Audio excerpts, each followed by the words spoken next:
How did you use an Uno reverse to turn your family's rules upside down? Every Sunday for 15 years, my grandmother made the same announcement at family dinner. When I pass away, everything goes to whoever visits me most. She'd tap her cane on the floor and smile like she'd just revealed state secrets.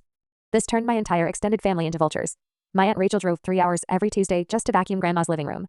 Uncle Steve called twice daily asking about her arthritis. My cousin Jennifer moved back from California and started doing Grandma's grocery shopping. They all hated each other, but pretended to be saints around her. Meanwhile, I was banned from inheritance discussions. I liked guys and chicken nuggets, and Grandma made it crystal clear that sinners don't deserve family money. She'd change the subject whenever I entered rooms. My cousins would smirk and whisper about how I'd be working at McDonald's while they lived in luxury. But here's what none of them knew. I actually loved spending time with Grandma. Not for money.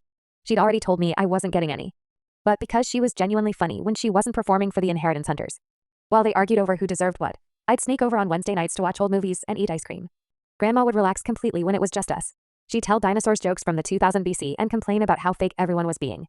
She even started asking about my boyfriend and seemed genuinely interested in our relationship. I never mentioned these visits to anyone because I knew they'd think I was scheming. After she passed last year, the whole family gathered for the will reading. Rachel brought a calculator. Steve wore his funeral suit from 1995. Jennifer had already started planning her European vacation. They were practically drooling as the lawyer opened the envelope. I leave my entire estate, valued at $1.2 million, to my grandson David, who visited me because he loved me, not because he wanted something. Everyone's head snapped toward me like I just confessed to a disaster. The lawyer continued reading. To my other relatives who performed like circus animals for years, I leave this advice. Real relationships aren't transactional. Rachel started screaming about how unfair it was. Steve accused me of manipulating a sick old woman. Jennifer demanded to contest the will. They all turned into exactly the greedy monsters Grandma had always suspected they were. I stood up and said, "You spent 15 years trying to buy love with chores and phone calls. I spent 15 years actually giving it for free. The inheritance included Grandma's house, her vintage car collection, and enough money to pay off my student loans." But the best part was the final line of her will. David gets everything because he's the only one who never asked for anything. My family hasn't spoken to me since the reading. They're convinced I somehow tricked an 89-year-old woman into changing her will. They can't accept that while they were performing for an audience, I was just being her grandson. The funniest part? Last week, I found a box of letters in Grandma's attic.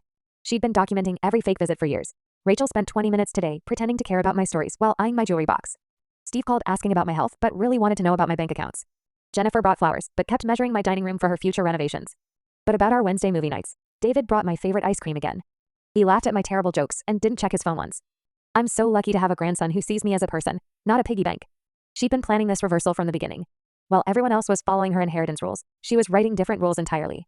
Rules about genuine love, authentic relationships, and seeing through performative nonsense. The final letter was addressed to me, David. By the time you read this, you'll own everything, and your family will hate you for it.